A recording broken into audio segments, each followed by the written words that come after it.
Buenos días, bienvenidos a esta audiencia pública que se encuentra programada según el programa que estableció el panel en su sesión de fecha 25 de junio, donde tomó conocimiento de la discrepancia presentada el día 20 de junio por la Sociedad Aguas de Punilla, Sociedad Anónima,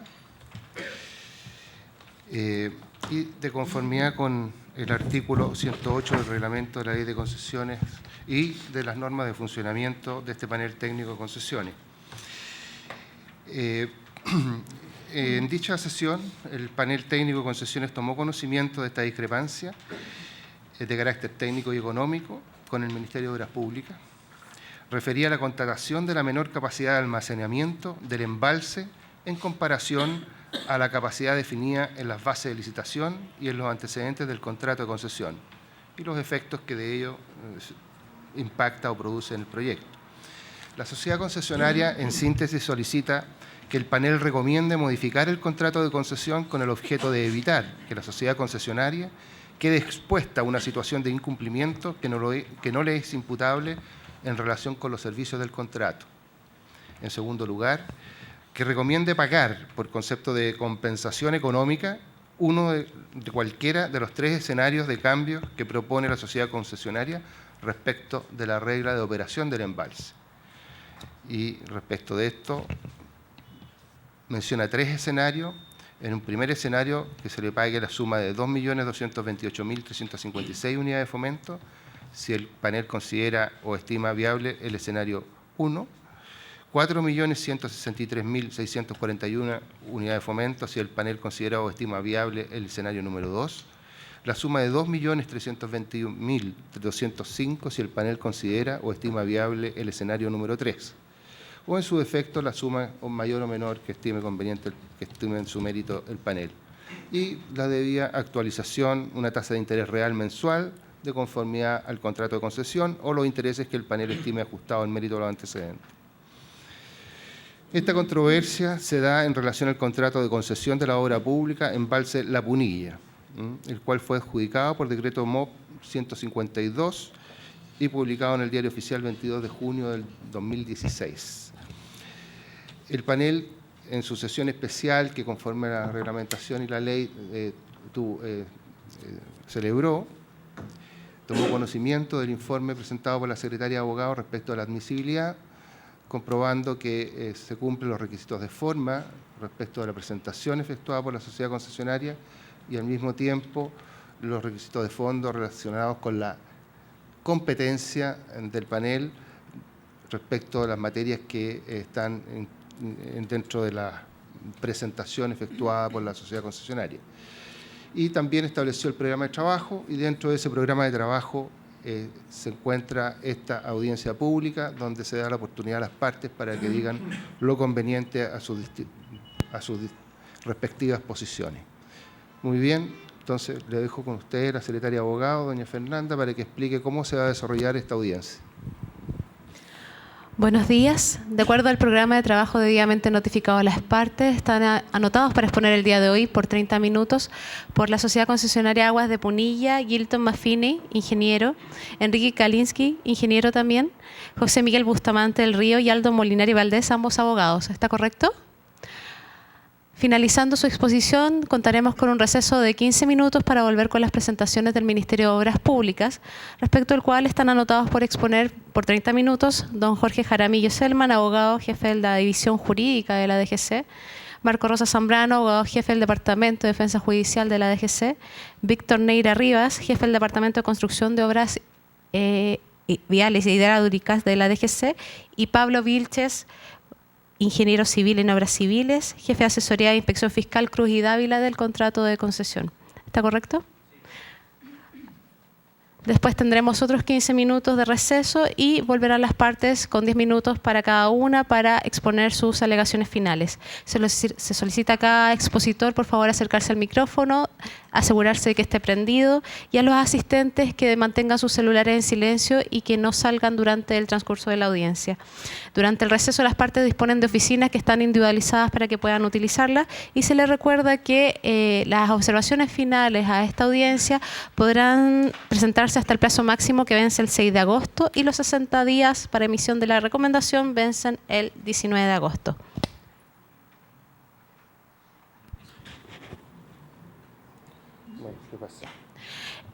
Antes de comenzar la exposición de la sociedad concesionaria, voy a dar autorización para que entren 4 personas que quedaron fuera.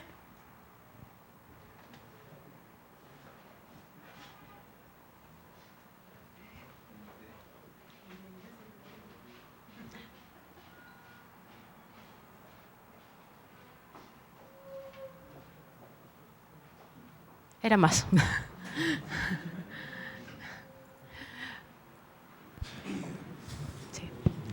Bien. Les recuerdo que por temas de seguridad, en caso de haber alguna emergencia, por favor transitar tranquilos por el pasillo y utilizar la escalera y no los ascensores. ¿Ya? A partir de este momento, sociedad concesionaria puede hacer uso de sus 30 minutos. Muchas gracias. Buenos días, honorable panel. Mi nombre es Aldo Molinari, abogado, y voy a exponer sobre algunos aspectos jurídicos relevantes de la discrepancia. Acto seguido lo hará el ingeniero Gilton Maffini, quien va a exponer sobre algunos aspectos técnicos, y cierra la presentación de la sociedad concesionaria el abogado José Miguel Bustamante, quien hará algunas consideraciones en relación con las soluciones propuestas por el Ministerio de Obras Públicas. Pues bien, honorable panel, tal como se dijo, la presente discrepancia versa sobre el grave error de cálculo en que incurrió el Ministerio de Obras Públicas al determinar la capacidad de almacenamiento del embalse y definirla en 625 millones de metros cúbicos, en circunstancias que esa no es ni puede ser la capacidad real del embalse, sino que la capacidad real del embalse es inferior en 61 millones de metros cúbicos, en específico 61,1.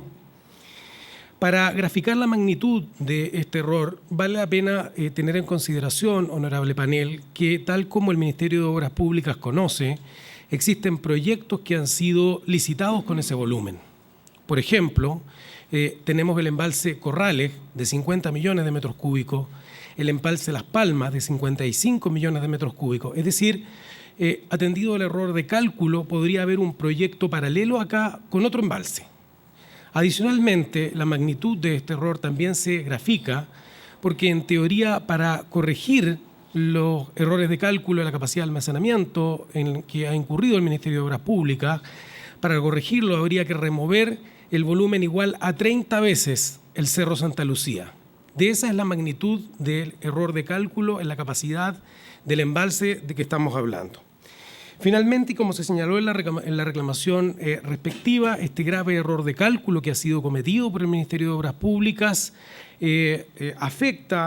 produce severos efectos en el cumplimiento de las obligaciones de la sociedad concesionaria, tanto respecto del servicio básico de riego como el servicio complementario de generación, y por eso es que se solicita la recomendación de la modificación del contrato de concesión por los efectos que esto produce en la regla de operación del embalse y, adicionalmente, como es lógico, el pago de la compensación respectiva por los menores ingresos derivados, evidentemente, de la menor capacidad. Habiendo dicho lo anterior, honorable panel, quisiera, en primer lugar, comenzar mi exposición haciendo referencia acerca de la naturaleza del embalse La Punilla. El embalse La Punilla es un embalse multipropósito, lo anterior por cuanto no solo tiene por objeto atender las necesidades de riego de la cuenca del río Ñuble, sino que además también contempla el diseño de una planta de generación de energía eléctrica de 94 megas y una capacidad instalada capaz de producir 526 gigavatios hora al año. Estos servicios, honorable panel, si bien son descritos en las bases de licitación como servicios complementarios, son de tal relevancia, son tan importantes que todos los involucrados en este proyecto, incluyendo el Ministerio de Obras Públicas, aunque ahora haya cambiado su discurso, coincidieron que este proyecto era inviable sin el servicio de generación de energía eléctrica. Lo anterior lo digo porque el Ministerio de Obras Públicas pretende minimizar la importancia del servicio complementario, señalando que se trataría de un servicio accesorio o de un servicio secundario, ello obviamente con el objeto de, como digo, minimizar la importancia, para así decir entonces que se trata de un servicio que sería solo de interés exclusivamente acá para el concesionario.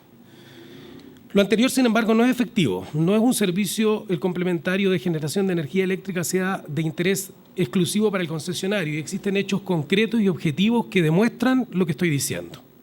Por ejemplo, en primer lugar, como ustedes pueden ver en la lámina, las bases de licitación señalan expresamente en el artículo 1.11.2.6 que la no obtención dentro del plazo que allí se indica de una resolución de calificación ambiental favorable que permita las obras necesarias para la factibilización del servicio complementario, o sea, dentro de ello, por ejemplo, la línea de transmisión, entonces la sociedad concesionaria tiene derecho a extinguir anticipadamente la concesión.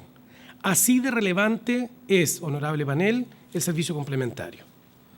Adicionalmente, cabe destacar que la relevancia o la importancia del servicio de generación de energía también fue reconocida por el Consejo de Concesiones. Hay dos actas, una del año 2012, de octubre del 2012, y la otra de septiembre del 2013, que reconocen lo que vengo diciendo. En la sesión de octubre del 2012, cabe destacar que participaron el coordinador de la Dirección de Obras Hidráulicas del proyecto, el jefe de la Unidad de Nuevos Proyectos de Coordinación de Concesiones y los integrantes del Consejo, dentro de ellos el ministro de Obras Públicas, don Rodrigo Castro, don Luis Eduardo Brechán y don Juan José Romero.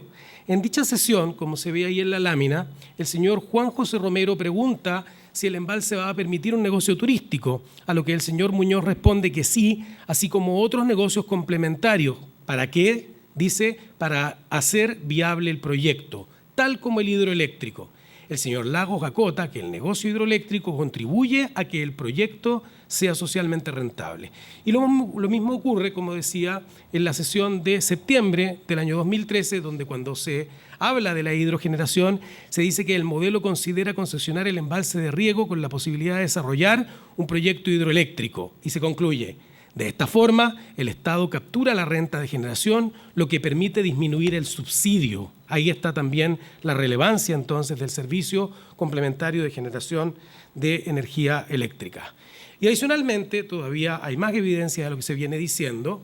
El año 2017, la CONAF dictó la resolución 397, que tuvo por objeto declarar de interés nacional la línea de transmisión, cuyo objeto, honorable panel, como ustedes conocen, es básicamente permitir la transmisión e inyección de la energía producida por el embalse al sistema interconectado central. Se declara entonces de interés nacional y además se toman en consideración las cuestiones que habían sido señaladas especialmente a este respecto por la concesionaria, en cuanto se dice que a través del sistema de concesión, dada la relevancia económica del servicio complementario de producción de energía eléctrica, el Estado definió el proyecto del embalse La Punilla como de uso múltiple para riego y energía, disminuyendo así el subsidio, como se decía, que es lo que a la postre hace factible su materialización.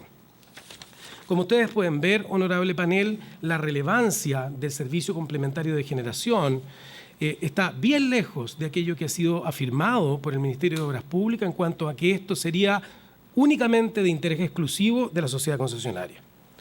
Adicionalmente, honorable panel, cabe destacar que tampoco aporta en nada a la discusión que el Ministerio de Obras Públicas señale que el servicio de generación se encuentra, de acuerdo a las bases de licitación, supeditado al servicio de riego.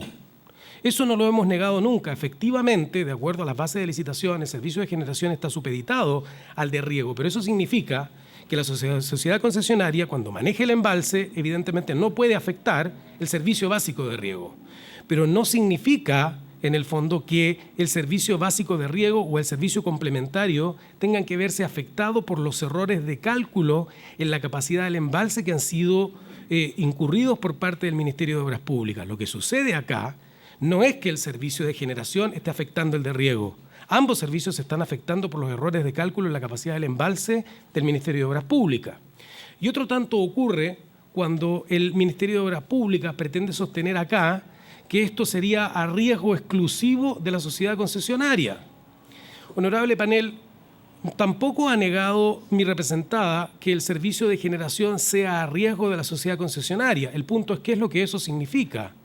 Que sea a riesgo de la concesionaria significa que la concesionaria tendrá que soportar, por ejemplo, las diferencias del precio de la energía propias del mercado en el negocio eléctrico, o bien las diferencias que se puedan producir por los cambios de la hidrología natural.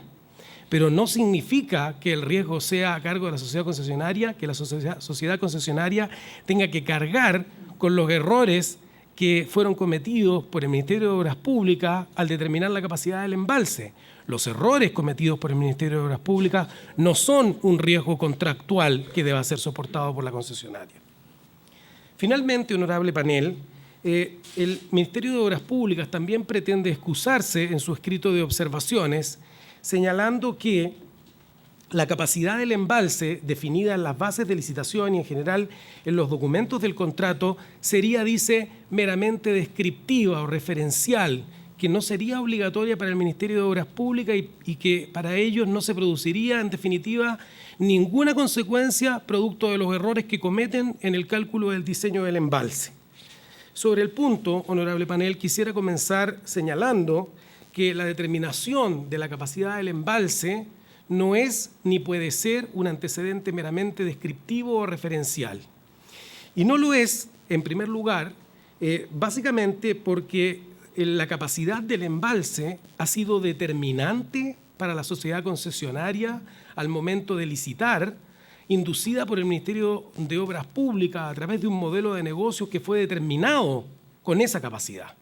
Y en segundo lugar, porque la capacidad del embalse es el objeto mismo del contrato, y el objeto mismo del contrato de concesión no puede ser, lógicamente, ni descriptivo ni referencial. La argumentación, además, en este sentido que realiza el Ministerio de Obras Públicas, de justificarse diciendo que para ellos no produce ningún efecto haber dicho que la capacidad del embalse es de 625 millones de metros cúbicos, es además, y esto hay que decirlo, una justificación contraria a la buena fe contractual y a la confianza legítima. Esto porque si uno analiza los documentos de la concesión, las bases de licitación, el contrato de concesión, etcétera, ustedes, honorable panel, podrán observar que el Ministerio de Obras Públicas no dice que el embalse La Punilla tiene una capacidad aproximada, estimada o cercana a 625. Dice en términos explícitos y directos todas las veces en todos los documentos que el embalse tiene una capacidad de 625 millones de metros cúbicos, lo cual no era cierto.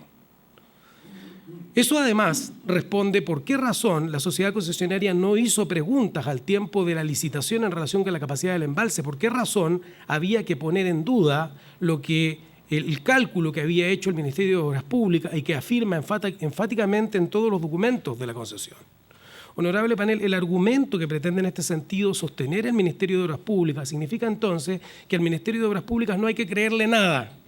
De ahora en adelante, cada vez que un licitante pretenda, ¿cierto?, licitar un proyecto, tiene que poner en duda absolutamente todo y revisar absolutamente todo, porque no se le puede creer al Ministerio de Obras Públicas lo que dice, ni tampoco el Ministerio de Obras Públicas se hace cargo de los graves errores y de las consecuencias que esos errores producen. Esta argumentación, como es lógica, es absurda y además es contraria al sistema propio de concesiones porque impondría al concesionario en la etapa de licitación una diligencia que sería evidentemente imposible de cumplir. Mi representada, por el contrario, confió legítimamente en todos los documentos del contrato en los cuales se decía que este embalse tiene una capacidad de 625 millones de metros cúbicos. No me voy a detener en razón al tiempo, pero si ustedes lo miran, esto es lo que se dice, uno, en las bases de licitación, es lo que se dice además en el estudio de impacto ambiental, es lo que se dice en la resolución de calificación ambiental, es lo que se dice en el convenio de la Dirección de Obras Públicas con la Junta de Vigilancia del Río Ñuble, es lo que se dice en el decreto de adjudicación, es decir, en forma repetitiva y tratándose además entonces de información vinculante dentro del contrato de concesión. Finalmente, el Ministerio de Obras Públicas también alega de manera bien injusta que la concesionaria ha sido negligente, dice, eso con el objeto de justificar su error, porque pretende sostener que si hubiésemos revisado, dice, los antecedentes referenciales número 6 y 1, entonces la sociedad concesionaria podría haberle corregido al Ministerio de Obras Públicas su error de cálculo. Al respecto, en primer lugar, honorable panel, el antecedente referencial número 6 en verdad se refiere a una cuestión completamente distinta. Lo que contiene son los planos y antecedentes legales de propiedades afectas a expropiación. Nada hacía prever que había que ir a revisar las cuestiones relativas a la expropiación para revisarle el cálculo al Ministerio de Obras Públicas, porque probablemente ese cálculo estaba errado. En relación, en segundo lugar, con el antecedente referencial número 1, que sí se refiere al diseño, cabe destacar que de su propia revisión tampoco era evidente la menor capacidad del embalse. De hecho, a partir de los datos que contiene el antecedente referencial número 1, lo único que podría haber hecho la sociedad concesionaria es rehacer el cálculo. Pero lo que hay que comprender acá es, primero, que en la fase de licitación la sociedad concesionaria no tenía la obligación de tener que estar rehaciendo los cálculos que ya había hecho el Ministerio de Obras Públicas. En segundo lugar, tampoco existían razones para dudar de los cálculos que hace el Ministerio de Obras Públicas como para entrar una vez más a hacer esos cálculos. Pero incluso, aun cuando la sociedad concesionaria en la fase de licitación, aunque no haya tenido la obligación, aunque haya tenido dudas y hubiese rehecho los cálculos, lo único que hubiera ocurrido es que hubiera descubierto una inconsistencia en ese número que daba el antecedente referencial con todos los otros documentos que forman parte del contrato de concesión que dicen un número distinto y que solo podría haberse verificado con acceso al terreno, cosa que no es posible en la fase de licitación y que realmente ocurrió. Es más, el propio Ministerio de Obras Públicas, cuando fue informado por la sociedad concesionaria del error de cálculo en la capacidad del embalse, demoró casi 5 meses en rehacer los cálculos, honorable panel. Lo anterior deja en evidencia por qué no es cierto que la concesionaria haya sido negligente, y nos llama la atención que el Ministerio de Obras Públicas nos califique de negligente en circunstancias que ellos cometieron este error desde el año 2004, lo vienen arrastrando y lo han replegado en todos los documentos que forman parte del contrato de concesión.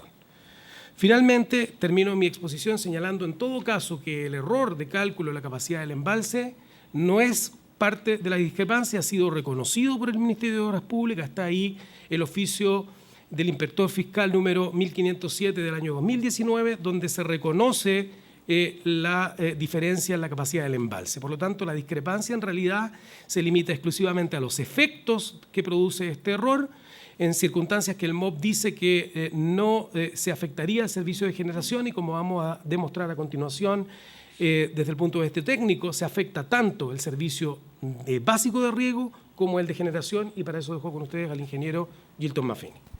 Gracias. Honorable panel, passo a explicar por que essa sociedade concessionária considera que a menor capacidade de almacenamento do embalse afecta de forma importante a prestação do serviço básico de prestação de entrega regulada de água e riego, e por que, devido a essa menor capacidade de almacenamento, não se pode aplicar a regra de operação segundo está estabelecida nas bases de licitação.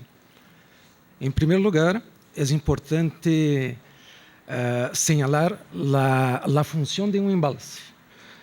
El río Ñuble, donde se emplaza el proyecto, tiene la característica de presentar altos caudales en el periodo de invierno, en el periodo húmedo, y muy bajos caudales en el periodo de verano, periodo justamente donde las demandas de riego son las mayores. Entonces, el embalse La Punilla tiene la función de almacenar estos caudales en el periodo húmedo, cuando son altos, para entregárselos de forma regulada e controlada em el período primavera-verano, que são as maiores demandas de riego. Por outro lado, o rio Ñuble também apresenta anhos hidrológicos, como se pode verificar em la lâmina, anhos hidrológicos úmidos, secos e também muito secos. Por lo tanto, o embalse La Punilla também tem a função de almacenar a água em los años úmidos para entregárselos em años consecutivos secos e muito secos. Então, a propósito de lo que menciona o Ministério de Obras Públicas em el número 138 de su escrito, respeito a que, mientras se encuentre entregando direitos de água, seguirá chegando água para suprir os volúmenes já desalojados. É importante señalar que, e repetir novamente, que os caudales do rio no período de verano são muito baixos, por lo tanto insuficientes para suprir a demanda de água. Sendo assim, necessariamente necessitam contar com a complementação de água que foi almacenada em embalse no período úmido do mesmo ano ou de anos anteriores. Por outro lado, tampouco é certo o que señala o Ministério de Obras Públicas respeito a que se dispondrá de uma alta capacidade de recursos hídricos e que seria muito maior a la capacidade geométrica do embalse. É importante señalar que os recursos hídricos em el rio estão concentrados em alguns meses do ano, em el período úmido.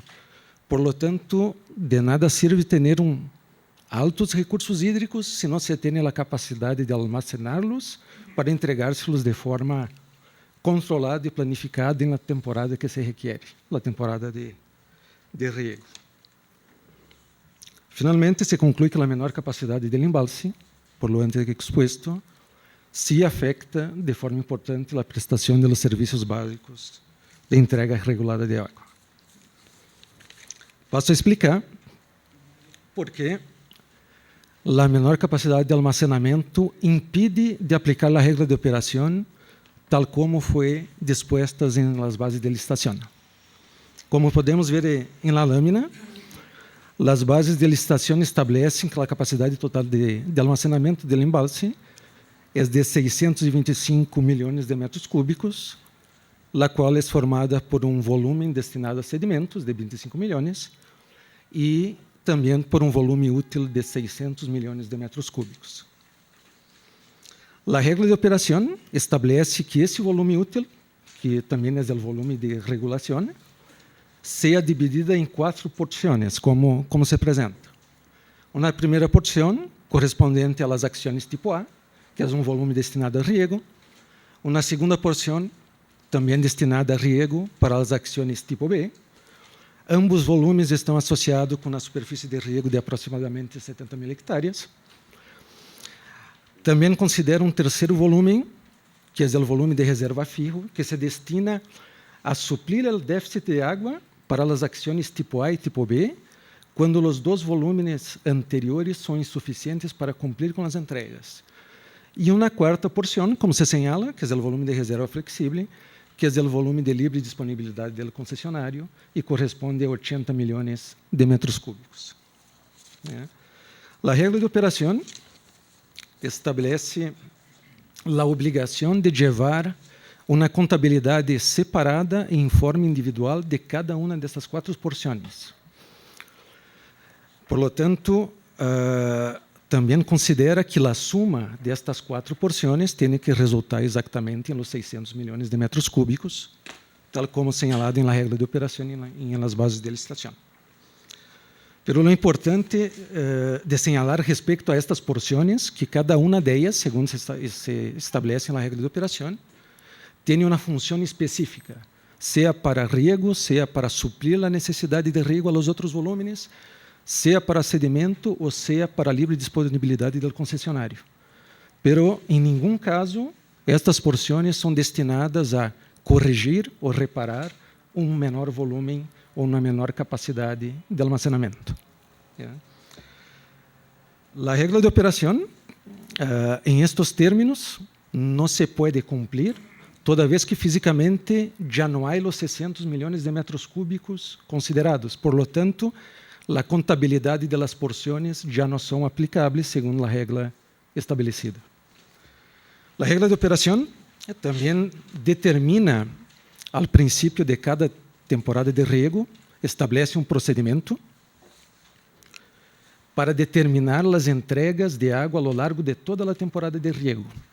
Para isso, a regra de operação determinou fatores de entrega. Estes fatores de entregas, tanto para as ações tipo A como para as ações tipo B, se basam na segurança de riego del 85%.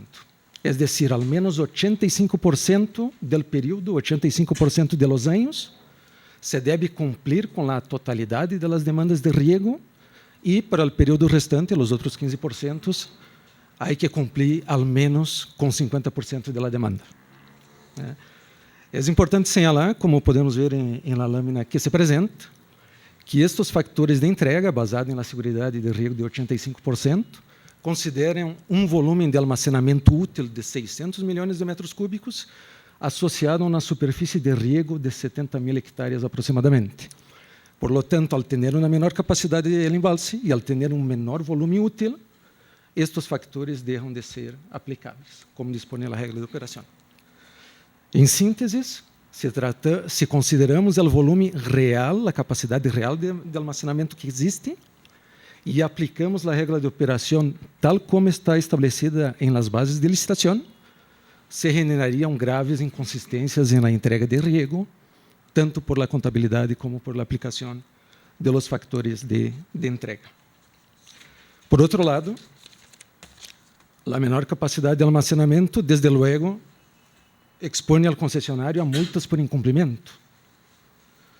E, finalmente, se conclui que, com a menor capacidade e com a regra atualmente estabelecida, não se permite lograr o objeto do projeto, que é o de assegurar e extender o riego com a segurança de 85% e realizar entregas mínimas de 50%. Por último, apresentamos em el quadro de la lâmina os efeitos que generaria a menor capacidade de almacenamento sobre os volumes considerados na regra de operação, onde se pode observar em la primeira fila os volumes destinados a riego, que, segundo as bases de licitação, seriam de 520 milhões de metros cúbicos, e a situação real resulta em 442 milhões de metros cúbicos. Na segunda fila, o volume de livre disponibilidade destinado ao concessionário. Na terceira fila, o volume destinado para sedimentos, que as bases de licitação estabeleciam em 25 milhões de metros cúbicos, pero devido ao desenvolvimento de los estudos de engenharia de detalhe, resultou em uma cifra de 41,7 milhões de metros cúbicos, que foi informado ao Ministério de Obras Públicas. Esse aspecto agrava aún mais, em el sentido que o volume útil se veria reduzido aún mais. E, finalmente, para terminar, a última fila, a capacidade de almacenamento do embalse total, definida nas bases de licitação de 625, e a situação real de 563,9 milhões de metros cúbicos, que importam uma diferença de capacidade de 61,1 milhões de metros cúbicos. Estimados expositores, les quedan 3 minutos. Muchas gracias. Honorable Perdón, 4. Gracias. Honorable panel, estamos preocupados. Estamos súper preocupados. El MOP, en la sección 117 de su escrito, plantea que en caso que la concesionaria tuviera razón, la concesionaria ha planteado opciones de modificación a las reglas de operación, sin considerar soluciones constructivas. En circunstancias que las soluciones constructivas, dice el MOP, podrían ser más eficientes y otorgan mayor certeza para las partes. Y con total soltura, a esta altura envidiable de parte del MOP, señala como ejemplo que una solución constructiva podría ser peraltar en 3 metros el muro de la presa. Básicamente almacenar hacia arriba y con eso alcanzar los deseables 625 millones de metros cúbicos. Obviamente que ello implica un mayor área de inundación. Obviamente que ello implica hacer una nueva ingeniería en ciertos aspectos del proyecto relativo a las cotas de los caminos perimetrales. Implica relocalizar a personas. Implica un nuevo pacto de desarrollo social. Todo ello significa finalmente la tramitación, el estudio de impacto ambiental, tramitación del estudio de impacto ambiental y obtención de una nueva resolución de calificación ambiental favorable para el proyecto. El MOP se demoró 6 años en obtener la resolución de calificación ambiental número 18 del año 2010 que ampara este proyecto. ¿Cuánto se podrá demorar la sociedad concesionaria en obtener una nueva resolución de calificación ambiental, si es que la obtiene, más la obtención de los permisos ambientales sectoriales, en una zona de mucha restricción ambiental, a buena hora por lo demás, por una protección de huemul. Entonces, cualquier solución constructiva que con total simpleza el MOP la presenta, sin análisis, sin antecedentes, sin determinación de costos, etcétera, tratando de eludir su responsabilidad por el error cometido en la determinación de la capacidad de almacenamiento, desvía la atención y propone una solución constructiva. Desde luego supone una modificación del contrato de concesión. Por soluciones constructivas también podríamos pensar, como decía mi colega Aldo Molinari, excavación, hasta de nuevamente llegar a este deseado número que son 625 millones de metros cúbicos. Excavación del equivalente a 30 cerros Santa Lucía. ¿Dónde dejamos esa torta o ese volumen de tierra que tenemos que mover? Desde luego, también requeriría una resolución de calificación ambiental para hacer monumental obra. Solamente para que tenga una idea, una orden de magnitud de lo que implica ello. Si tuviéramos 50 camiones de 40 metros cúbicos, cada camión tendría que hacer 20 viajes diarios, lo que implica 1000 viajes diarios durante 4 años consecutivos para hacer las excavaciones necesarias y suficientes para alcanzar a la cota ya determinada por el muro la capacidad de almacenamiento. Esta obra requiere de un sentido de urgencia, esta obra requiere la necesidad de poder servir las necesidades de riego y generación en una zona, en un valle, que es la obra probablemente más importante para la región del Ñuble. Necesitamos en tiempo y forma poder satisfacer los 60.000 hectáreas de riego, subir de 20 a 60.000 hectáreas. En consecuencia, cualquier solución constructiva que plantea el MOP requeriría primero la modificación del contrato y segundo, transitar por el servicio de evaluación de impacto ambiental. Cuestión que, de ser así, esta obra, el inicio de la construcción de esta obra implicaría atrasarse al menos una década. Nosotros hemos planteado que la modificación de este contrato, por lo ya expuesto, por el error del MOP, debiera estar circunscrito a la modificación de las reglas de operación. Hemos planteado 3 posibilidades. Si hay una cuarta o una quinta, encuentren en nosotros una voluntad seria y concreta en analizar todos los ángulos y esquinas de otras posibilidades, pero de las reglas de operación, no de soluciones constructivas. Muchas gracias.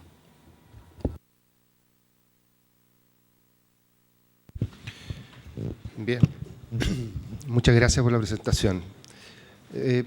Ahora vamos a iniciar una ronda de preguntas. ¿Sí? Roberto Añerén, ¿tienes preguntas? Buenos días. Yo quería hacerle algunas preguntas respecto de cómo constataron la capacidad del embalse. Yo entiendo que el Ministerio les aprobó esta menor capacidad. ¿Y el estudio que ustedes hicieron se basa en qué? ¿En estudio topográfico? ¿Cómo? ¿Me pueden explicar un poco cómo lo hicieron? Sí, contestando la pregunta, foi hecho un nuevo levantamiento topográfico, tal como señalan las bases de licitación, a una escala 1 en 1000, con fines de desarrollar los proyectos de ingeniería de detalle en cumplimiento de los hitos de entrega de marzo y de mayo de 2018. En ese entonces, el objeto del levantamiento topográfico fue netamente para definir el emplazamiento de las obras y presentar y cumplir con la entrega de ingeniería de detalle. Esa entrega de ingeniería de detalle no contempla y no hay la obligación de recalcular o determinar la capacidad del embalse. Posteriormente, una vez que se entregaron los proyectos de ingeniería de detalle, la sociedad concesionaria pasó a tratar de otras obligaciones del contrato de concesión. Dentro de ellas, la generación de antecedentes expropiatorios. En esa actividad de elaborar los antecedentes expropiatorios, hay áreas asociadas a la protección de huemul y de biodiversidad, principalmente la primera, se debe tener en cuenta el área de inundación o el espejo de agua del embalse.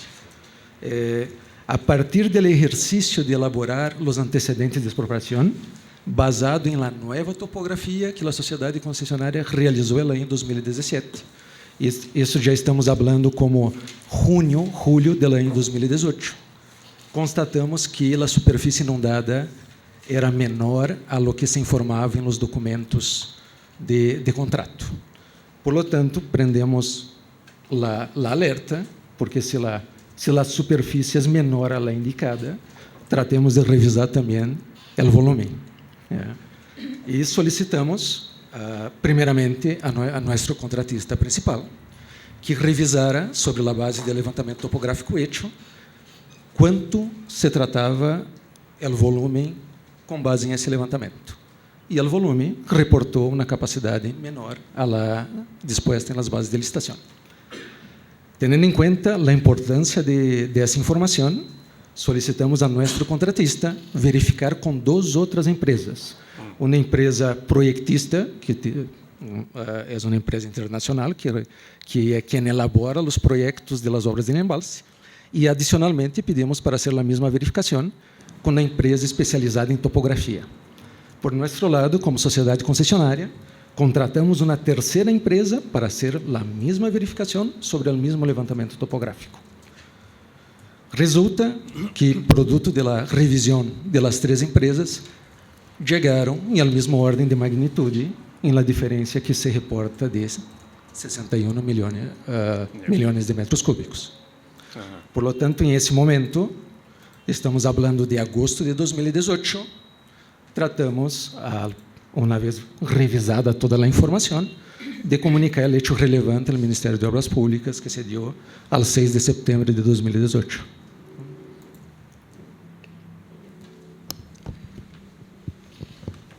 Entonces, después de este estudio, el Ministerio de Obras Públicas está conteste de que esa es la capacidad del embalse. Ellos aprobaron ese estudio y están de acuerdo. Según ustedes dijeron, hay un ordinario que el Ministerio aprobó, ¿no es cierto?, la capacidad, y Sí. estamos todos de acuerdo en eso, digamos. Sí, no hay desacuerdo. Sí, el oficio ordinario, que es el que está ahí, como lo puede ver en la lámina, lo que señala es lo siguiente, dice uno: sobre la base de la topografía existente se realizaron los cálculos de volumen para la cota de funcionamiento del embalse, 757.1 metros sobre el nivel del mar, y se encontró que el valor de la capacidad máxima del embalse es del orden de 10% inferior al volumen máximo considerado en el proyecto base, que es de 625 millones de metros cúbicos. Ahí está reconocido especialmente.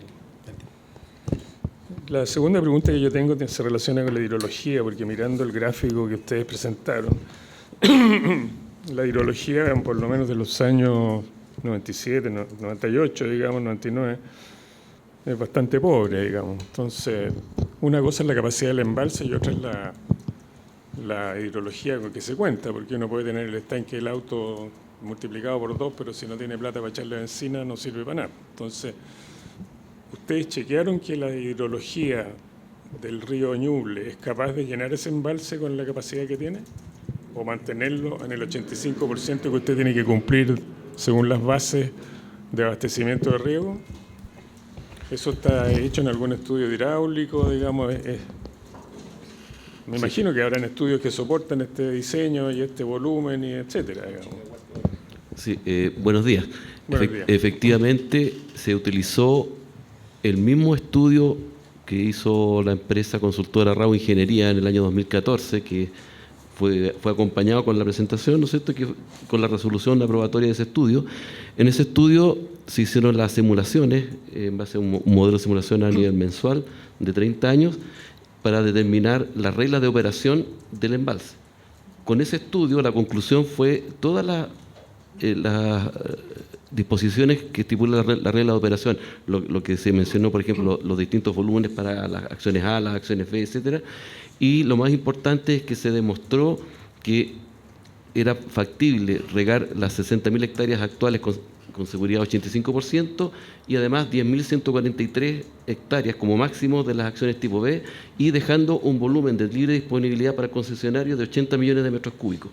Ese estudio hicieron todas las simulaciones y optimizaciones, y en su época fue motivo, ¿no es cierto?, de reuniones incluso con la Junta de Vigilancia, porque el resultado de esos estudios, que fue la regla de operación, fue primero acordado con la Junta de Vigilancia en un convenio que hizo la División de Obras Hidráulicas con la Junta de Vigilancia, y luego ese convenio se reprodujo en la base de licitación. De modo que esa es la base en que se sustenta Esto no. Ya, ¿y ese estudio no se ha rehecho, digamos, con la nueva capacidad? Efectivamente, utilizamos ese mismo estudio, Ajá. le cambiamos la capacidad y la curva de volumen, ¿no es cierto? Y ahí Sí. verificamos que se afecta el riego. Es imposible con la nueva capacidad poder dar seguridad de 85% a las acciones A y a las acciones B. Ya, ok. Lo otro que me llamó la atención es por qué la capacidad es, digamos, los volúmenes de sedimentación aumentan tanto, porque los volúmenes de sedimentación normalmente son relativos al caudal del río, entonces no debieran cambiar, digamos. O sea, sedimentando lo mismo en el tiempo porque el río no ha cambiado. ¿Qué pasó? ¿Un cálculo equivocado ahí? No, respecto del volumen destinado a sedimentos, que foi estabelecido em 25 milhões, como parte del desarrollo de la ingeniería de detalle, hay que rehacer un estudio con los datos actualizados a la fecha y considerando todas las características de la cuenca del río Ñuble.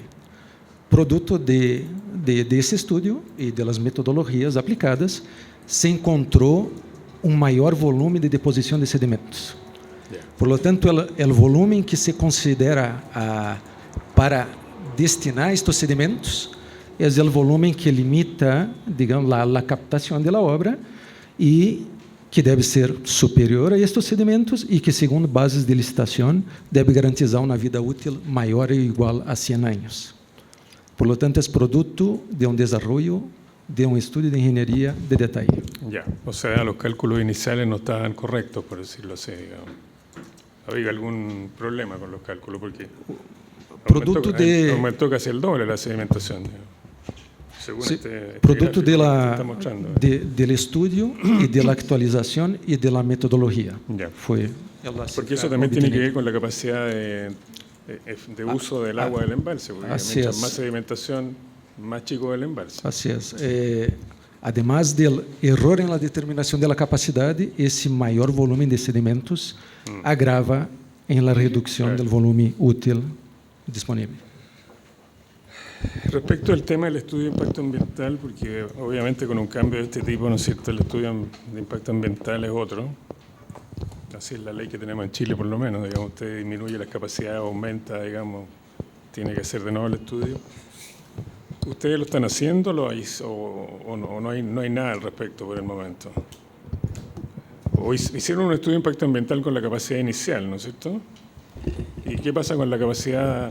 Es que el estudio de impacto ambiental no ha sido tocado. El estudio de impacto ambiental ha sido un documento que aportó el MOP, que es parte finalmente del contrato de concesión. Y el estudio de impacto ambiental evaluó desde la perspectiva ambiental un embalse cuya capacidad de almacenamiento era 625 millones de metros cúbicos en esa área. Claro. ¿Ah? Así que, pero si cambia la capacidad del embalse, usted tiene que hacer de nuevo el estudio de impacto ambiental, o por lo menos tiene que hacer una DIA, digamos. Una declaración de impacto ambiental que cambia el proyecto. Al final. Correcto. Si yo quisiera alcanzar los 625 millones de metros cúbicos, tendría que hacer un estudio de impacto ambiental y someterlo al sistema con la posibilidad de aprobar, que sea aprobado o rechazado. No, pero como el estudio de impacto ambiental es responsabilidad concesionaria, ¿ustedes hicieron ese nuevo impacto ambiental o eso está en suspenso? ¿En qué situación está eso? La resolución de calificación ambiental del proyecto del embalse no es responsabilidad concesionaria. Fue entregado por el MOP. Fue el MOP quien lo tramitó, lo obtuvo y fue entregado y es parte del contrato de concesión. Nosotros finalmente vamos a realizar la obra al amparo de ese permiso ambiental ya otorgado. Correcto, pero si usted no puede hacer una obra distinta a lo aprobado en el estudio de impacto ambiental, por lo tanto hay que hacer un nuevo estudio. Se puede hacer esa obra porque finalmente el área evaluada de la perspectiva ambiental, la cantidad de hectáreas de inundación, la presa, los caminos, es lo mismo finalmente. Lo que pasa es que finalmente el resultado del almacenamiento del agua va a ser menor. Sí, es otro proyecto. Hasta donde yo entiendo, la normativa ambiental lo obliga a declarar el nuevo proyecto. Habría que analizar si en verdad produce impactos significativos al medio ambiente. En principio creemos que no los produce, porque en realidad solo se trata de que es más pequeño el... No, si no es un impacto al medio ambiente, sino que es un tema de estrictez de la norma. La norma, si usted cambia una central hidroeléctrica de 200 megas a 250, tiene que hacer una DIA. Claro, O sea, pero- tiene que actualizar el proyecto de acuerdo a lo que va a hacer. Claro, La pero si pregunta yo hago era menos... si lo yo- van a hacer o no lo van a hacer, lo hicieron, quién lo va a hacer, lo va a hacer el MOB, lo van a hacer ustedes. Es que en Hasta este donde ca- yo entiendo, ustedes no pueden construir algo que no es lo mismo que dice el estudio de impacto ambiental. es que desde el punto de vista constructivo, Sí. vamos a construir lo mismo. Vamos a construir un muro de presa de 137 metros de alto Ok. hasta que llegue una cota, Ya. Exactamente lo mismo lo hice desde el punto de vista constructivo. Lo que pasa es que Sí. si construimos esa obra, el efecto... No tiene capacidad. Exactamente. Ya. Gracias. Y la última pregunta, dado que se achicó el embalse, ¿no se puede agrandar el muro? Sí, se puede peraltar el muro. Esa es la propuesta que insinúa el MOB en su escrito. Pero eso tiene consecuencias, desde luego, económicas. Claro. Y segundo, desde el punto de vista ambiental, que hay que evaluarla y tiene que ser autorizado por la autoridad.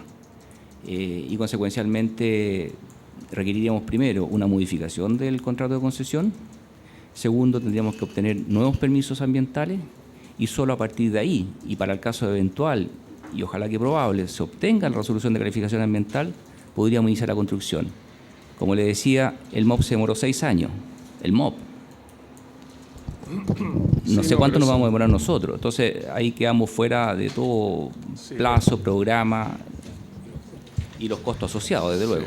No, yo no sería tan pesimista porque un estudio de impacto ambiental por un cambio de capacidad es una vía nomás, es una declaración. Yo creo que ahí no más que una falta de capacidad, sino que son áreas de inundación que no han sido evaluadas ambientalmente, hay relocalización de personas, hay más expropiaciones de parte del MOB y le insisto, aquí hay una cuestión que es bastante restrictiva, que son zonas de restricciones ambientales muy importantes. Ok. Solo para complementar, cuando Sí. se peralta el muro, Sí. se aumenta el área de Se inundación. inunda más, sí. Y por lo tanto habría que realizar más expropiaciones con todo lo que eso significa adicionalmente. Eso Claro. es la imposibilidad de hacerlo. Muchas gracias. Catalina Binder.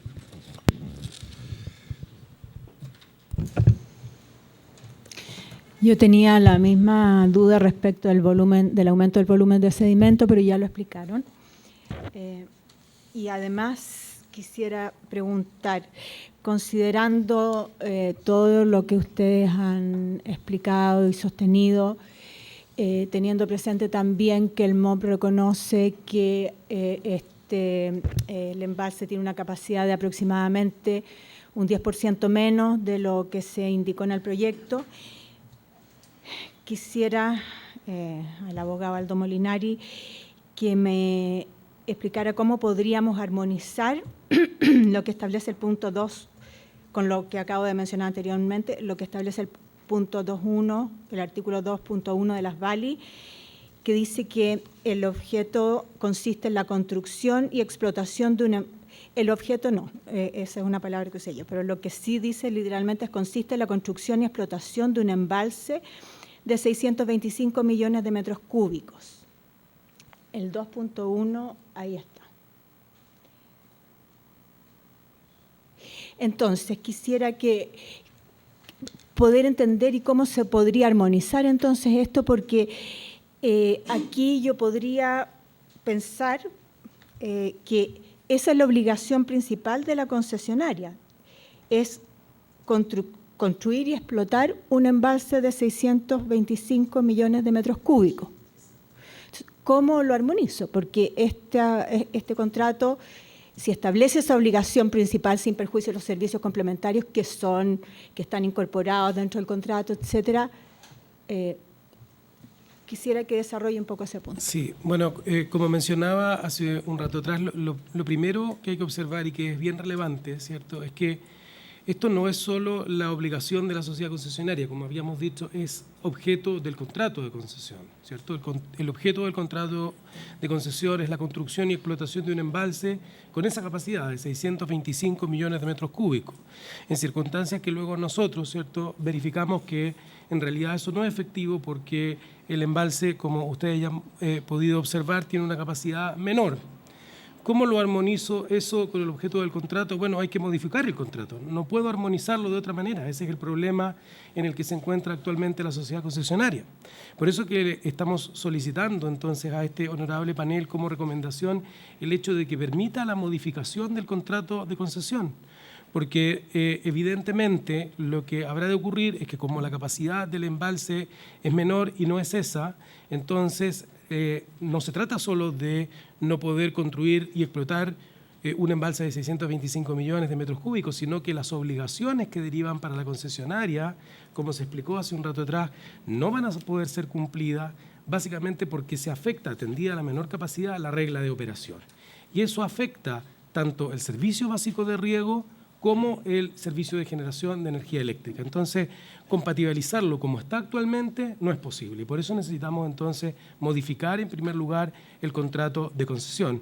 Y acto seguido, evidentemente, el hecho de que el contrato tenga una menor capacidad importa evidentemente menores flujos para la sociedad concesionaria y ahí entonces es la solicitud de compensación. No sé si eso responde a la pregunta. Sí, muchas gracias, Gracias. responde. No tengo más preguntas.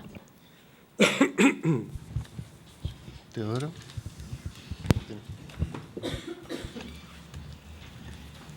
En las Vallis, esta es una pregunta dirigida al abogado Aldo Molinari. En las Vallis siempre se contempla algo estándar en todos los contratos, que es la aceptación de que el concesionario se hace responsable de asumir todos los riesgos de la calidad de la información, lo hace suyo. Me gustaría escuchar qué opina de ello, dado que firmaron ustedes esos documentos. Bueno, en primer lugar, yo creo que esa declaración, que es una declaración unilateral del Ministerio de Obras Públicas, a la cual todo concesionario tiene que adherir sin poder mover ni una letra, porque si no, entonces simplemente no puede licitar, debe ser entendida en términos estrictos por esa misma razón y por lo tanto comprendida en términos razonables, en el sentido de que el MOP, y digo razonable cuando pienso en el principio de confianza legítima, en el sentido de que el MOP presenta ciertos antecedentes en los cuales la sociedad concesionaria, en general, todo licitante confía. Entonces, la pregunta era, en realidad, primero si había alguna razón para dudar de lo que allí se decía. Y de acuerdo a lo que nosotros hemos podido analizar y la cantidad de veces y la forma en la que esto está señalado, entonces no había ninguna razón para dudar.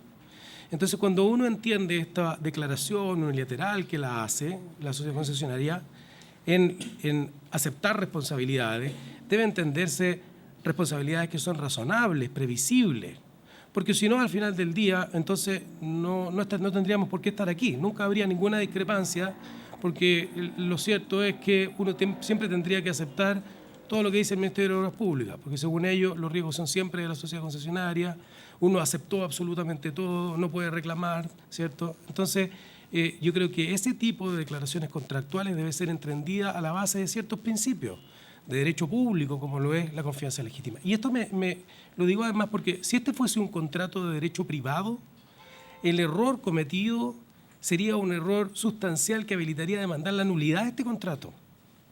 Pero no es un contrato de derecho privado, ¿cierto? Es un contrato de derecho público. Entonces, lo que tenemos que hacer es entenderlo sobre la base de los principios del derecho público. Uno de ellos es la sociedad concesionaria razonablemente confía en la información que entrega el Ministerio de Obras Públicas. Y en la etapa de licitación hay un estándar que tiene que cumplir. Nosotros consideramos que ese estándar fue cumplido porque no habría nada de por qué dudar respecto de aquella capacidad. Y respecto de los riesgos que usted mencionaba hace un rato atrás, entiendo que una cosa son los riesgos contractuales propios del negocio. Esos son los riesgos que asume la sociedad concesionaria, no los errores del Ministerio de Obras Públicas.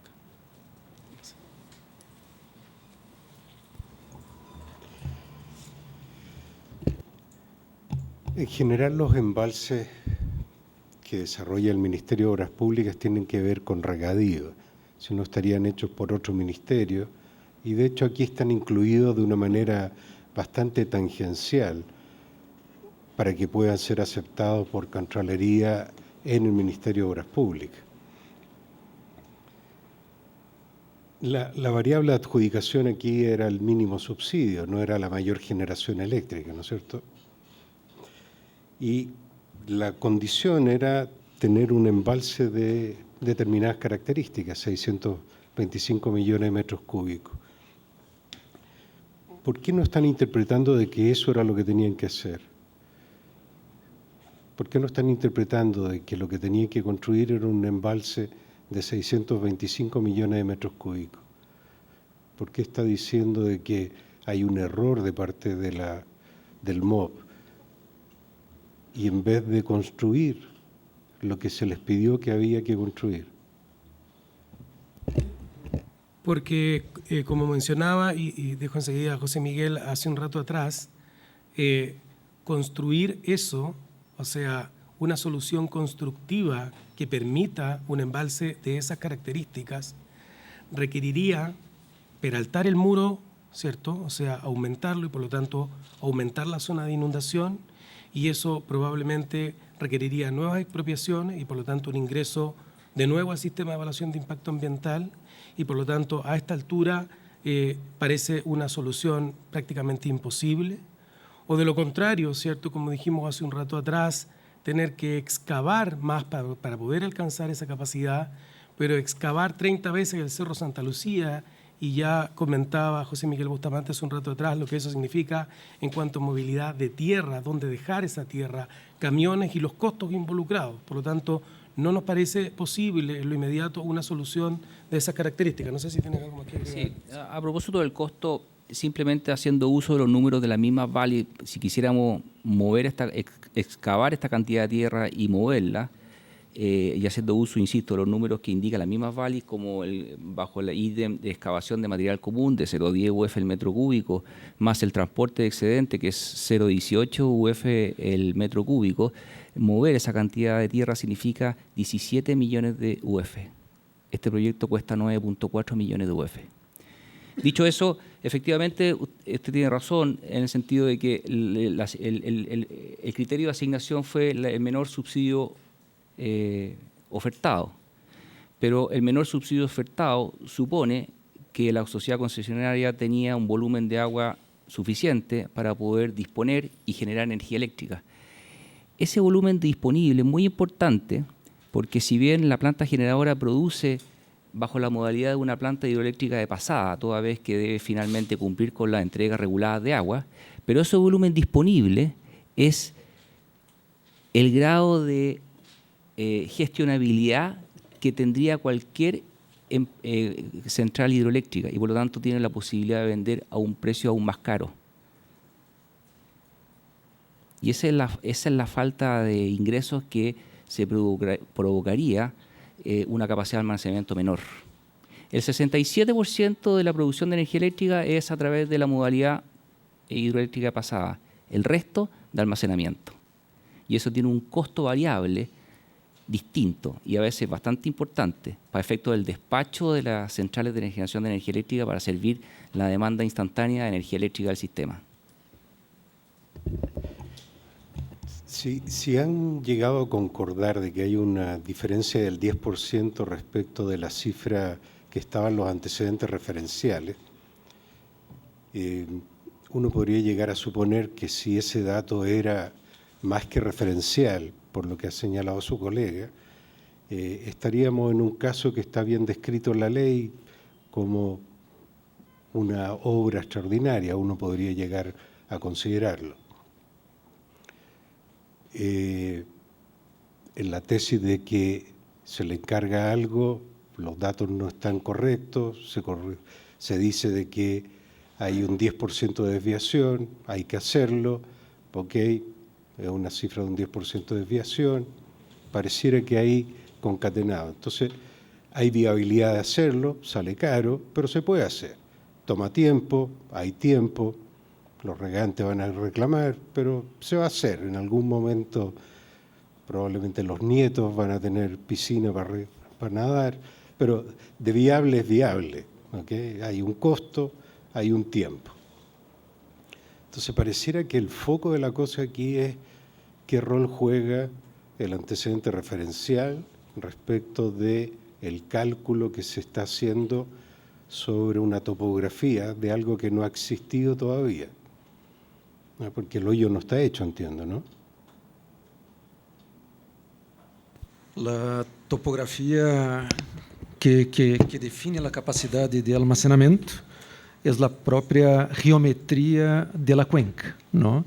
Lo que define considerando la muralla. Así es, una vez construido el embalse en la cota determinada, condiciona de ahí hacia aguas arriba el volumen almacenado que da la capacidad del embalse.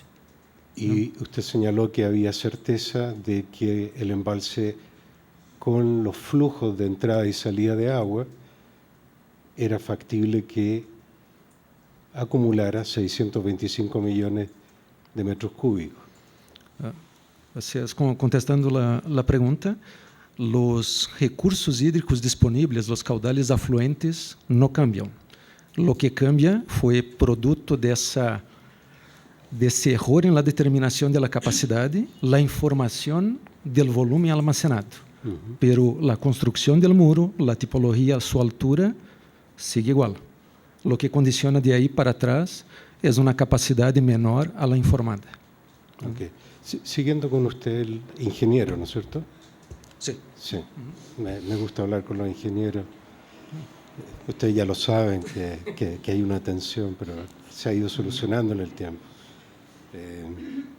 Señor ingeniero, supongamos que, un caso teórico, que siempre hubiésemos sabido de que la capacidad es la capacidad que su estudio topográfico indica. No estaríamos en este problema, ¿no es cierto? La capacidad, el subsidio que se habría pedido eventualmente habría sido otro. Por lo tanto, pareciera que el tema es qué rol jugó el C25 respecto al 590, porque todo el resto se desencadena de ello, tiene una implicancia en el subsidio a solicitar, dado los costos de inversión que habría requerido.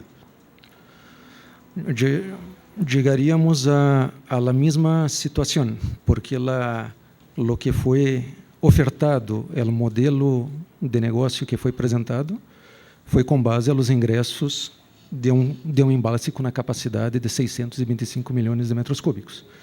Entonces, si caso fuera detectado en algún momento anterior, llegaríamos a la misma condición y a la misma necesidad de modificar el contrato de concesión para reequilibrar o alcanzar el equilibrio original del contrato.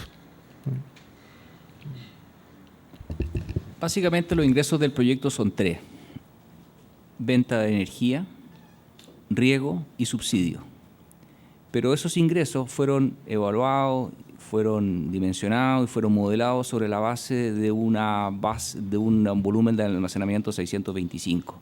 Si existe un 10% menos de almacenamiento, los flujos cambian. Y nosotros por eso hemos solicitado, para no atrasar la obra, porque lo que dice usted es muy cierto, efectivamente podríamos hacer una obra de un embalse de 625, con todos los inconvenientes y la incertidumbre que ello provoca, porque podríamos obtenerlo o no obtenerlo. Y en ese sentido se seguiría la regla de la resolución de calificación ambiental respecto de la línea eléctrica. Y una de las causales de terminación del contrato de concesión es la no obtención de la resolución de calificación ambiental que ampara nada más que la línea. Por lo tanto, si existe la misma razón, debiera existir la misma disposición. Esto es, si nos obligaran a hacer una solución constructiva y nosotros hiciéramos nuestro mejor esfuerzo para obtener la resolución de calificación ambiental y esta no se obtiene, también debiera ser considerada entonces, creemos nosotros, como una terminación anticipada del contrato. Entonces, para evitarnos ese tránsito y dada la urgencia social y económica que existe en la región al amparo de la esperanza de la construcción en tiempo y forma de este embalse, nosotros no hemos querido avanzar por una solución constructiva por todos los inconvenientes que le hemos señalado y por lo tanto hemos querido nada más que concentrarnos en algunas soluciones posibles, que pueden haber otras y esperamos que las haya y estamos llanos y dispuestos a ello, pero estamos disponibles a poder revisar algunas reglas de operación que determinen el reconocimiento de los flujos de ingreso del proyecto a consecuencia de este error que ya no es materia de discrepancia porque ha sido reconocido. Okay. ¿Qué le hace pensar que la hidroeléctrica de Pasada es vinculante con el contrato? Lo vinculante del abastecimiento. Así lo indica el decreto de adjudicación. Desde el minuto ¿Vinculante o posible? Obligatoria. El servicio complementario de generación de energía eléctrica pasa a ser un servicio obligatorio, según lo indica el decreto de adjudicación del 22 de junio del 2016. Lo veo con tal grado de certeza que me sorprende. Bueno, he transmitido bien el mensaje entonces. Ok, no tengo más preguntas, presidente. Gracias. Francisca Castro. Hola, muchas gracias por la presentación. Yo tengo algunas preguntas y voy a partir por agarrándome lo último que Teodoro estaba diciendo. Este servicio, actividad económica complementaria, ¿ya? Que es una obligación, ¿ya? Pero es una obligación, tanta obligación como, por ejemplo, los estacionamientos a un aeropuerto, ¿cierto? Pero yo no le puedo garantizar los ingresos que pueda tener una sociedad concesionaria de una actividad complementaria, ¿correcto? Entonces, no entiendo bien por qué ustedes me están reclamando los eventuales ingresos perdidos de esta actividad complementaria.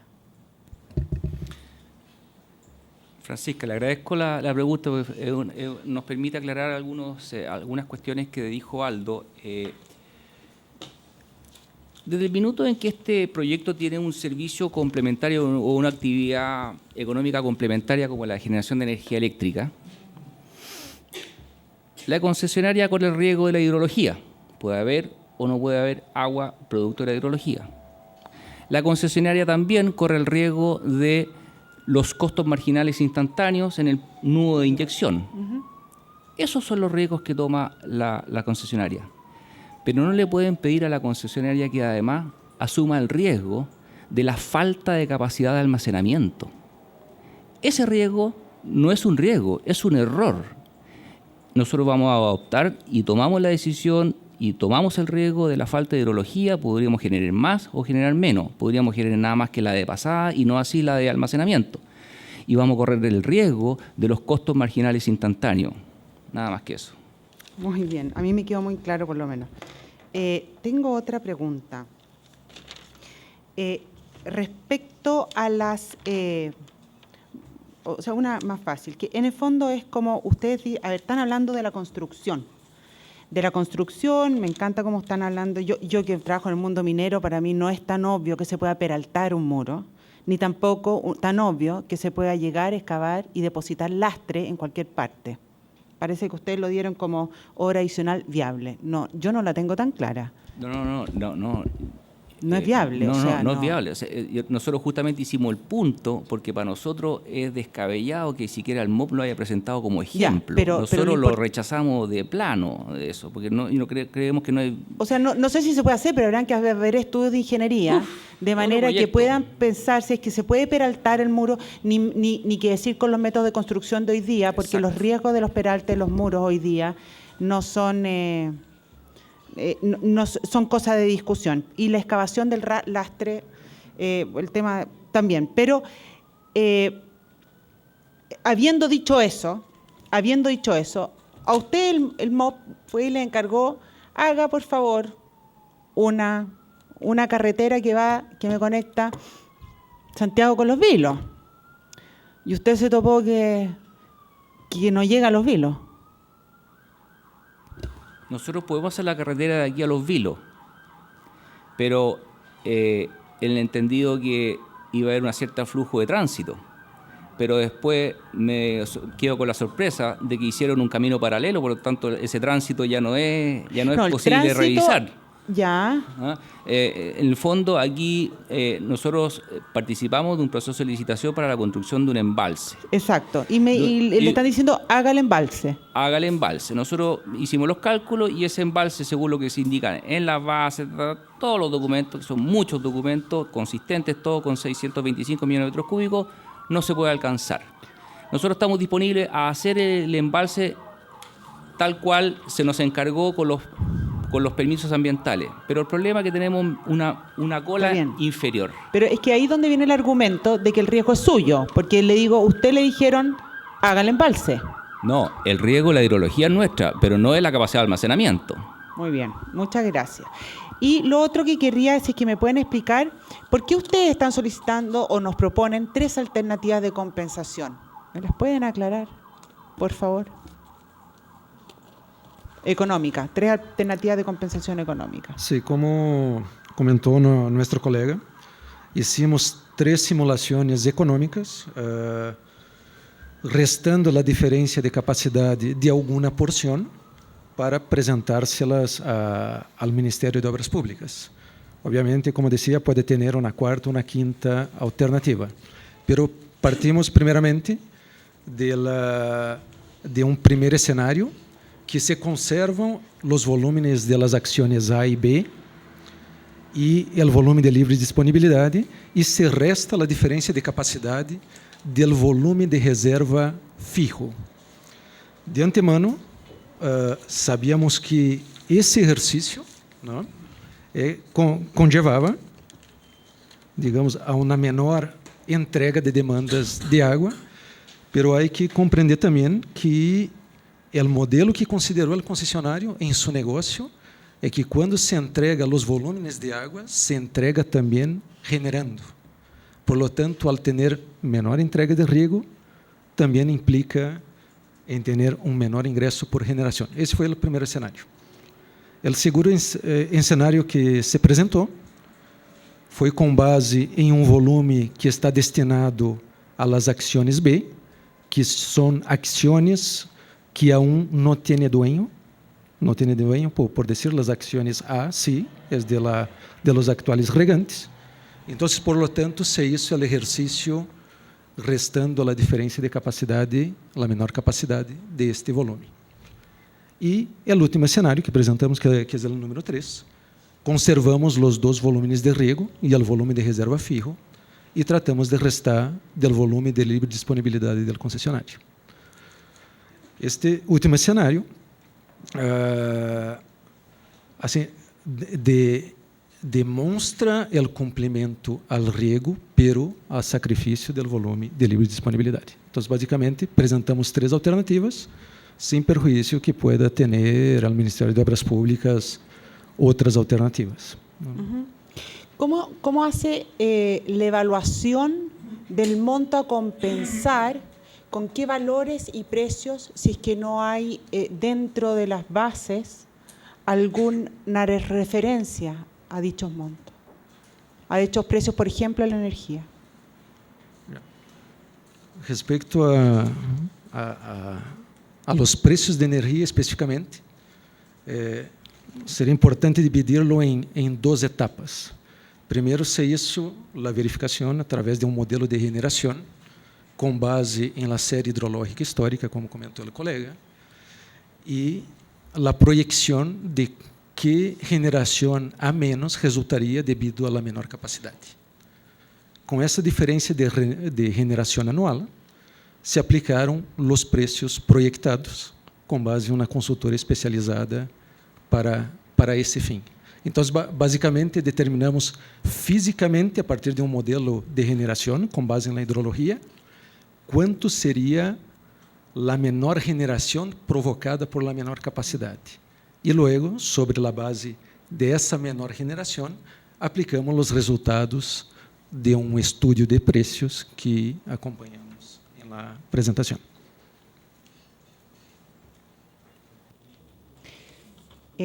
Muy bien. No, por el momento no tengo más preguntas. Muchas gracias. Gracias. Un par de precisiones. Hay un tema con la fecha que quería que se hicieran cargo ustedes. Ustedes informaron al MOP como hecho relevante el 6 de septiembre del 2018. ¿Cómo se hacen cargo? Porque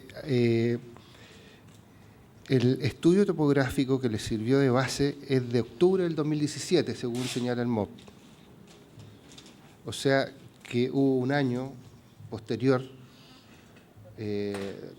posterior a la fecha del estudio topográfico, cuando se informó como hecho relevante. Esa es una cosa.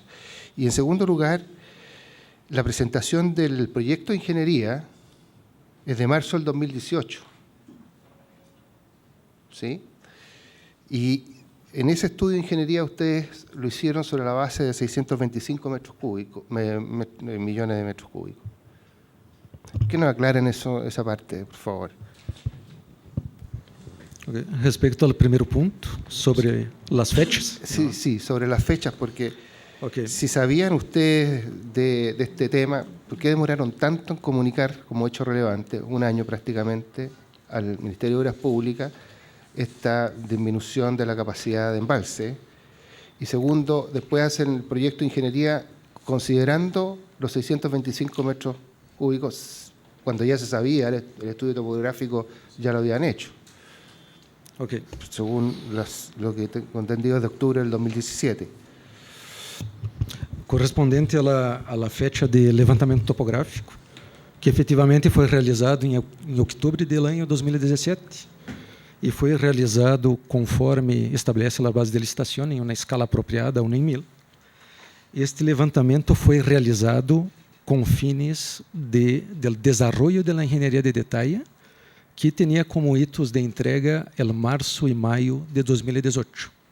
Em esse entonces, tampouco habría la obligação de recalcular a capacidade que foi definida nas bases de licitação.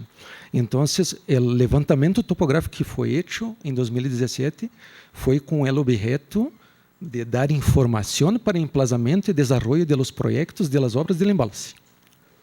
Com esse objeto, ele foi feito em esse momento. Passado a entrega dos projetos de engenharia, a sociedade concessionária partiu para cumprir com outras obrigações do contrato de concessão, como mencionei anteriormente, a elaboração dos antecedentes de expropriações.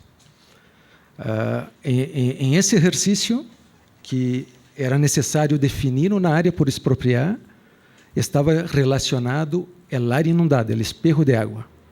E, por lo tanto, al empezar a hacer a confecção de estos antecedentes de expropriação, nós dimos conta que a área inundada era menor a la informada em los documentos de contrato. Isso estamos falando da metade do ano 2018. A partir dessa verificação, quando prendemos o alerta que existia uma diferença, solicitamos a diversas empresas a fazer uma verificação e resultaram da mesma ordem de magnitude na diferença do volume.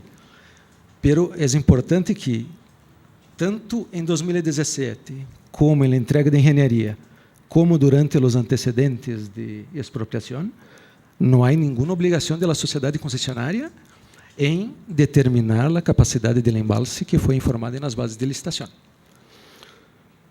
Luego, concluído todas as verificações, que foi em el mês de agosto de 2018, ao princípio do mês de setembro, se comunicou o hecho relevante. Quanto à segunda pergunta, respeito aos projetos de engenharia, as bases de licitação estabelecem as características das obras. Estabelecem, em esse caso, a tipologia do muro de la presa, sua altura e, é importante señalar, seu nível de operação normal. A esse nível, que é a cota 757,10, se deve ser construído o muro de la presa.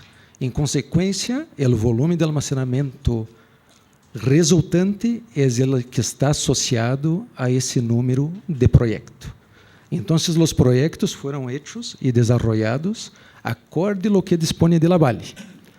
Tanto é assim que as bases de licitação especificam como desenhar as obras, pero não há nenhuma referência de retificar a cuenca. O volume almacenado é consequência da obra que foi definida nas bases de licitação, e, nesse caso, a situação real é que resulta na capacidade inferior a los 625. Por outro lado, como expus anteriormente os colegas, este número que está em diversos documentos de contrato não era de los documentos que se deve revisar na entrega dos projetos de engenharia, ou melhor, não é o dato que se deve corroborar en la entrega de los proyectos de ingeniería de detalle. Bien. Pareciera que de lo que se ha expuesto acá, ya se ha preguntado. Yo quisiera un poco reforzar esto. Hay un hecho objetivo de la menor capacidad de almacenamiento del embalse, con los efectos que eso trae consigo.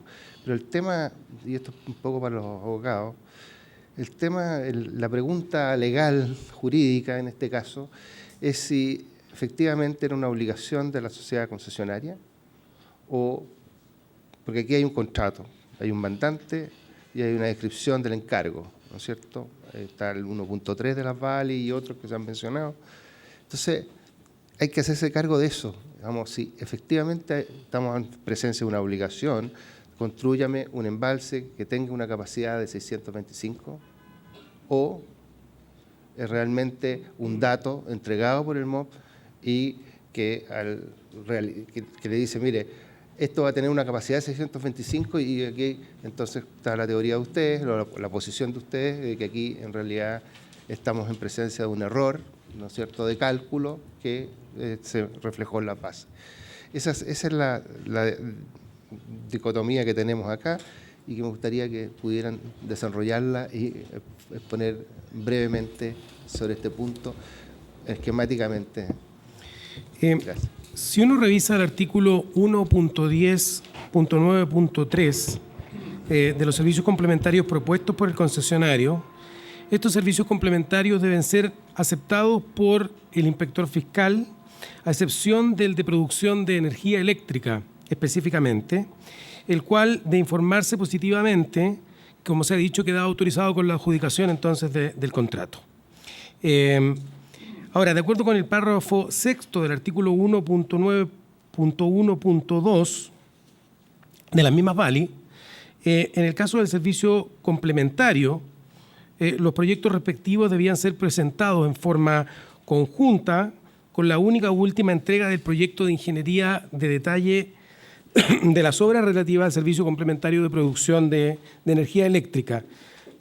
Y lo que dice entonces es que esas obras relativas al servicio complementario de producción de energía eléctrica pasan a ser obras de la concesión, por lo cual están regidas por las mismas normas aplicables a las restantes obras complementarias entonces del contrato de concesión y por lo tanto son igualmente obligatorias, por decirlo. Sí, de eso no hay duda, digamos. Sí, el tema si la capacidad del embalse que ustedes tenían que construir era de 625 y eso constituía una obligación, por lo tanto, de la sociedad concesionaria. Vea cómo lo hace, digamos. Esa es un poco una de las miradas. La otra mirada es que le entregaron lo que tenían que construir, se lo entregaron mal, digamos. No sé si Pero entonces, bajo ese aspecto tendríamos que asumir que tenemos que construir una obra que no es viable o que no tenemos la certeza siquiera de que va a ser viable. Hoy día están complejo. Cuando pareciera ser que no fue eso lo que se propuso al tiempo de licitar esta obra. O sea, eso es lo por eso que es importante que desarrollar este punto. Porque por otro lado, hay otro, usted mencionó un artículo de las VALI, hay otro artículo, ¿no es cierto?, el 22211, letra B, cuarto párrafo, que señala que a partir del nuevo levantamiento topográfico, el concesionario deberá redefinir las curvas del área inundada y actualizar los datos sobre la capacidad del embalse, no pudiendo ser esta última inferior a la exigida, dice, en las presentes bases de licitación. Entonces, exacto. Pero partiendo de la base de que eso es algo posible, o sea, ese ajuste al que se refieren las bases de licitación parte de la base de que efectivamente cuando es posible construir un embalse que tenga una capacidad de 625 millones de metros cúbicos, luego al terminar veremos si efectivamente se cumplieron los 625 porque era posible. Pero es bien distinto que nosotros hayamos pensado licitar un proyecto que tenía esta capacidad, que íbamos a poder cumplir esas obligaciones, que íbamos a tener cierto flujo futuro y al final darnos cuenta que es una situación distinta, que nunca vamos a poder cumplir aquello básicamente por un error de cálculo que fue cometido por el Ministerio de Obras Públicas. Está fuera de las reglas de juego del contrato, por decirlo de alguna manera. Ya, es importante aclarar ese punto. Lo que dice usted, Fernando, es un acto de verificación. Es decir, Sí. porque ese artículo se refiere a que construidas las obras y antes del llenado, veamos exactamente, entonces es un acto de verificación una vez que ya se construyeron las obras. Así Entonces, es. no hay que esperar construir las obras para verificar que vamos a tener menos capacidad de almacenamiento. Bien, eso es. Gracias. Roberto Ñerén tiene otra pregunta. Tengo una pregunta breve. ¿Cómo se hace el balance de esta repartición de caudales, digamos, entre los volúmenes de las acciones? Ustedes decían que estaban obligados a cumplir un 85%, me imagino, con los regantes, ¿no es cierto? Esa es la parte más importante de esta obra, la parte, supongo yo, social, digamos, ¿no es cierto? El resto es como accesorio, la planta eléctrica y estas cosas que son el negocio de ustedes, pero que no benefician a la comunidad directamente. Entonces, ¿cómo se reparte el caudal hacia la central? Porque resulta que si a usted la altura del muro no le ha variado y el caudal tampoco, la potencia de la central es la misma. Entonces, ¿qué pasó con la central? A menos que le haya disminuido el caudal. A ver, de acuerdo a la regla de operación que está estipulada en la base de licitación, hay un orden de prelación, cómo se van llenando cada uno de los volúmenes. Entonces, en primer lugar se llena el volumen de reserva, porque el volumen de reserva es el que en años secos o muy secos que ocurren en esta zona, tanto las acciones A como las acciones B pueden sacar para suplir ese déficit. Una vez que el volumen de reserva se llena, pasa a completarse el volumen A y el volumen B. Una vez que esos dos se completan, entonces se sigue completando el volumen de libre disponibilidad del concesionario, que son los 80 millones de metros cúbicos. Luego, lo que pasa a continuación es que, de acuerdo a la regla de operación, se fija un factor de entrega con el objeto de asegurar todas las temporadas que los agricultores sepan en forma clara, de acuerdo al volumen que tenga el embalse al final de temporada, o sea, al inicio de temporada, más el probable de hielo, cuál es el volumen seguro que van a contar y si alcanza, bueno, se entrega el 100%, si no alcanza se entrega un valor menor, pero siempre mayor al 50% de la demanda.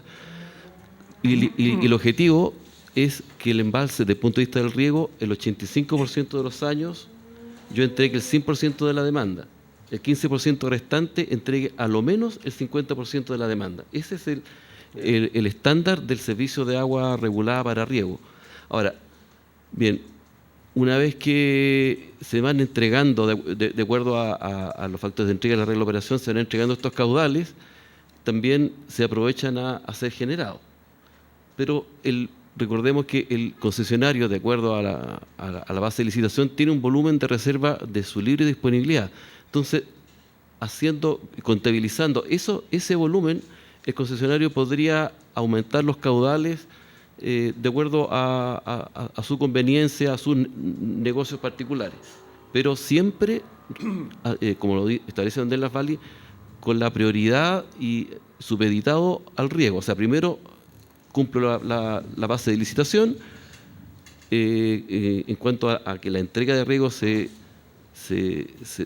efectúe de acuerdo a la regla de operación, se suben las demandas, en fin, pero adicional, si hay capacidad en el volumen de reserva flexible, el concesionario podría entregar una cantidad adicional para cualquier fin, no solamente generación hidroeléctrica, podría vender más agua a otros regantes, podría incluso dejar esa agua almacenada para ganar altura, en fin.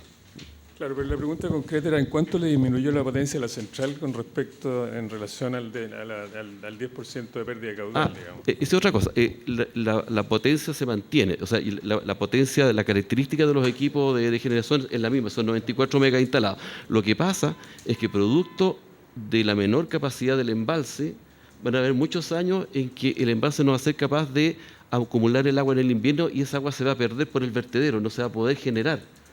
Porque al tener menos capacidad, la hidrología es la misma, los caudales que llegan son los mismos, pero con la menor capacidad van a haber muchos años en que no va a ser posible almacenar una mayor cantidad de agua. Por lo tanto, esa cantidad de agua que con mayor capacidad se podía entregar en forma controlada, se va a perder esa posibilidad, y lo que se verifica en los modelos de simulación es que efectivamente baja la generación. Baja la generación y también baja la seguridad de riego para las 70.000 hectáreas. No le entendí esa parte. ¿Cómo baja la generación si le sobra agua y la bota por el vertedero? No, porque lo que pasa es que al tener una menor capacidad van a haber muchos años húmedos en que voy a tener que botar por vertedero sin generar una cantidad de agua que con la capacidad original la habría podido almacenar. ¿Y por qué no genera esa cantidad de agua? Porque las turbinas tienen una capacidad limitada de caudal. En este caso son 104 metros cúbicos por segundo. Aquí las crecidas son a veces hasta de 1.000, 1.500 metros cúbicos por segundo. Con el embalse lleno, uno está obligado a dejar pasar toda la crecida. Y en este caso se van a poder almacenar una cantidad mucho menor. ¿Y no se pueden recomponer las turbinas? Porque de repente en esa situación de caudales muy variables, lo que se hace es poner más turbinas, ¿no es cierto?, para generar con menos potencia o con... ¿se fija? Es que el proyecto porque si pone una turbina muy grande va a tener una sola y claro, cuando no hay caudal no la puede mover. Sí, el proyecto contempla 2 turbinas de 52 metros cúbicos por segundo, y es lo que fue aprobado y estipulado también en el estudio de impacto ambiental, y en la resolución de calificación ambiental está estipulado de esa forma, claro. Y por lo tanto se ha considerado no pertinente hacer una modificación en cuanto a esas características, porque significaría entrar en una modificación de la resolución de calificación ambiental. Por lo tanto, utilizando esa misma definición técnica de la central hidroeléctrica, lo que se verifica en la modelación es que sobre todo en los años secos, cuando en esta zona es muy habitual que hayan 2, 3, hasta 4 años secos seguidos, no se va a poder ocupar agua que se haya almacenado en los años húmedos anteriores. Y por lo tanto va a haber menos agua para el riego y por lo tanto menos agua que se va a poder generar. Perdón, solo si me permite complementar, es que como el embalse es más pequeño, entonces eso afecta la manejabilidad del agua. Obvio. Y por lo tanto, cierto, el agua va a haber que dejarla pasar, no la voy a poder acumular. Y al afectar esa manejabilidad del agua, entonces voy a poder entregar menos agua o generar menos energía eléctrica. Ese es el punto. No, si la pregunta era por qué dejaba pasar el agua y no la pasa por la turbina, digamos. ¿Cuál es la diferencia? O sea, es un tema, yo entiendo el tema, digamos. El tema es que hay que poner más turbinas chicas, digamos, para poder usarlas cuando sí, no hay agua. Sí, quiero hacer una pequeña precisión. En la forma que se modeló la operación, en este caso, se considera que se hace una optimización, en el sentido de que si yo estoy con el embalse prácticamente, o casi lleno, sí.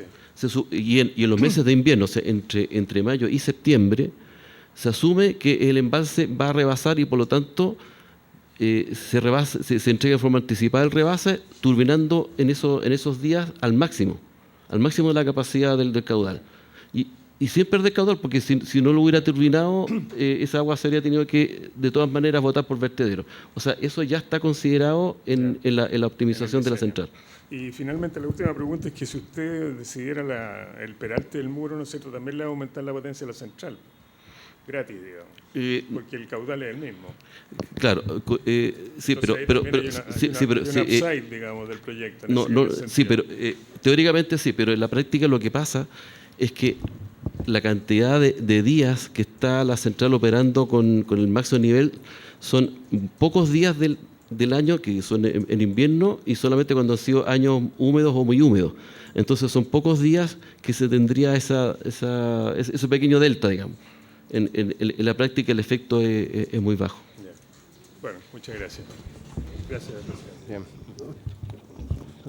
Perdón, técnicamente ustedes pueden alcanzar el mismo nivel de producción instalando más turbinas. Digamos No, está bien, hay que modificar la RCA, pero... Lo que comentaba nuestro colega, que las turbinas hoy definidas en el proyecto estão diseñadas para 52 metros cúbicos por segundo. Entonces, las dos dão a capacidade da central de 104. Al aumentar as unidades generadoras em esse mesmo tamanho de turbinas, por dizer, aún en una orden de magnitud, son muy inferior a las crecidas aportantes. Por lo tanto, ese equilibrio sería... no sería factible al instalar la misma o algunas turbinas a más. A la orden de magnitud de los caudales afluentes que rebasan por vertedero son de un orden mucho mayor a lo que se puede turbinar por la capacidad de cada turbina. Perdón, quedaría además por resolver cómo se soluciona el tema de riego, porque también se afectaría a la seguridad de riego, no solo a la de generación. Bien, gracias. Fernanda. Asistentes, con esto damos por finalizado el primer bloque de la audiencia pública. Por favor, regresar al salón a las 11:26, donde retomaremos la audiencia. Muchas gracias.